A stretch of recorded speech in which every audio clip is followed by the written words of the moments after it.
Ou après garder les blancs d'œufs pour faire des macarons. C'est aussi une possibilité. Je maîtrise pas encore.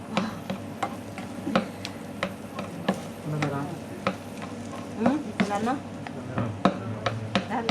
Oui, la main, voilà, c'est ça que je veux dire. C'est plus simple.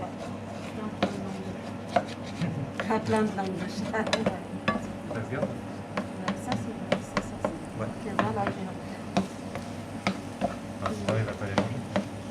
c'est ça le plus gros problème. Voilà, les choux là, franchement, j'en ai mangé. Hein. Il a comme bâtisseur aussi.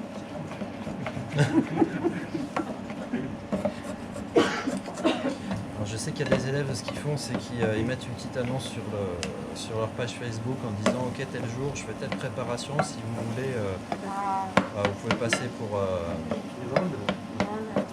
pourquoi pas aussi. Ça, c'est... Je vais commencer.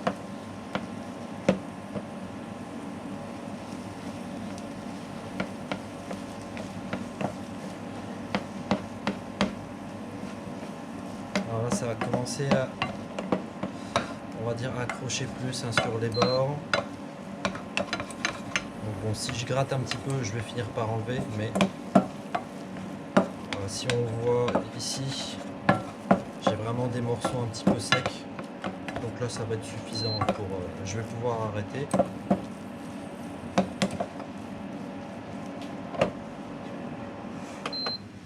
Donc une fois que j'ai desséché ma panade, qu'est-ce que je fais ensuite? Hors du feu. Tu mets dans le batteur et tu attends qu'il n'y ait plus de buée. Voilà, c'est ça. Je mets tout au batteur, comme ça on va déjà refroidir l'ensemble. De manière à ce que quand on mette les œufs, ça ne fasse pas coaguler les œufs.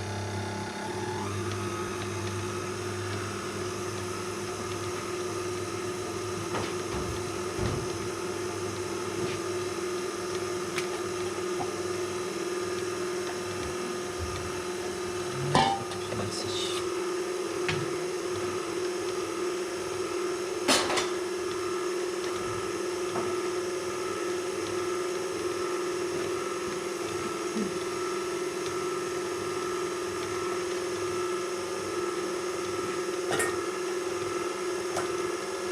Alors, pendant, on voit qu'il y a de la vapeur d'eau, hein, donc je vais laisser encore tourner un petit peu. Voilà, jusqu'à ce qu'on ne voit plus la vapeur d'eau sortir du bol du batteur.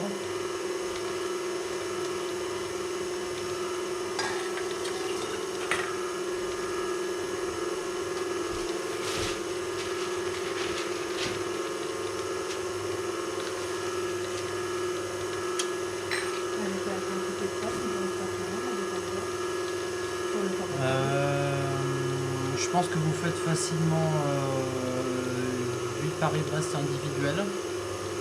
En gros, moi quand j'en fais en 14 cm, je fais 3-4 Paris-Brest individuels à côté. Je vais vous montrer tout de suite ce qu'on va faire.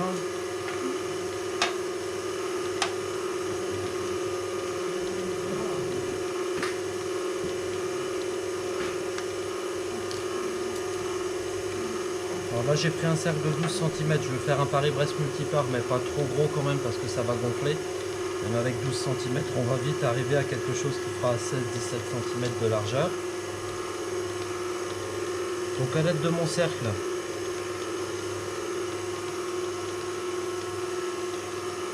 je vais tracer un gabarit.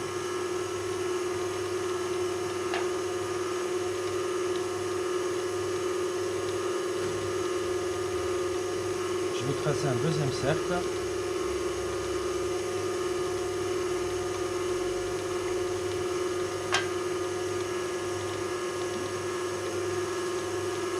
Pour les individuels, je vais prendre un petit cercle de 7,5-8 cm, ce sera suffisant.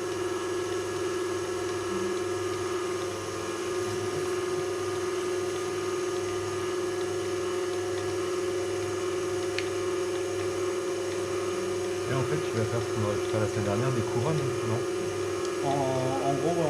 a dressé des cercles de pâte à choux. C'est ça, avec du gros sucre, ça peut. Ils vendent ça, ils appellent ça avec du gros sucre dessus, ils vendent ça, ça s'appelle des couronnes. Comme des chouquettes en rond, quoi. Sinon, comme des chouquettes. C'est de la pâte à choux avec du gros sucre dessus, quoi, en forme de couronne. Je cherche comment ça pourrait s'appeler. Bah, là, vous avez des couronnes en Picardie.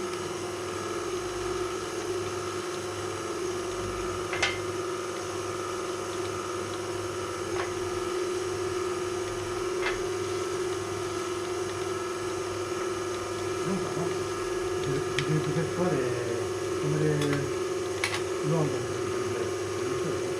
On parlera son nom. Oui, voilà, c'est juste la forme qui va être différente. La vraie, c'est. Bah, la vraie, en fait, c'est en cercle comme une roue de vélo. Ouais.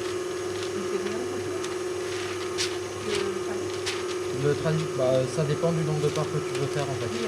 Ouais. Ils diront à 18 cm ou 18 ou 20 cm. Ce que vous n'oubliez pas de faire, du coup, c'est de retourner des feuilles. Et d'ailleurs, j'ai une question. Il suffit toujours de reporter par rapport au nombre. Il y a toujours une proportionnalité par rapport au nombre de parts, ça pose pas de problème pour les quantités en général.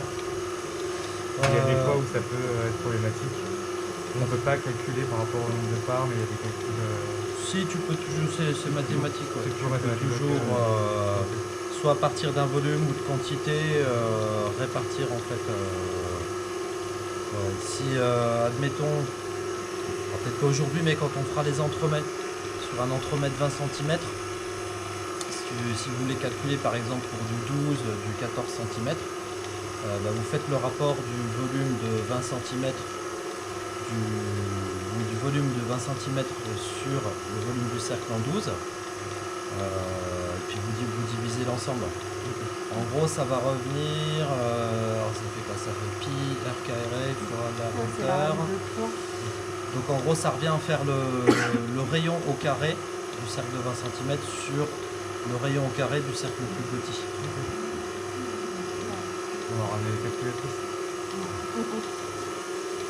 Mais sinon, pour les formules mathématiques, il y a Wikipédia aussi.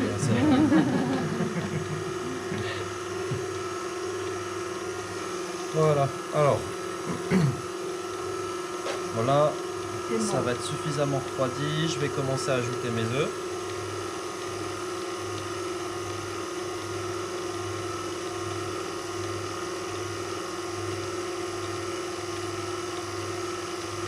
De toute façon, si toutefois vous aviez un doute, quand vous faites des calculs de volume pour ajuster des quantités, sinon vous m'envoyez un petit mail aussi. Et je vous expliquerai comment faire.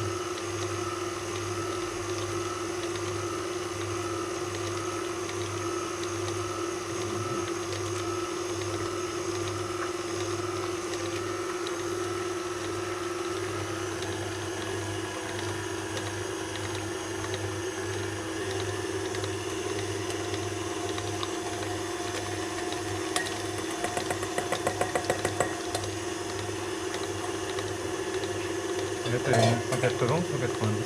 Comment? Là, tu avais mis 180 ou 190 au niveau des œufs? Là en gros,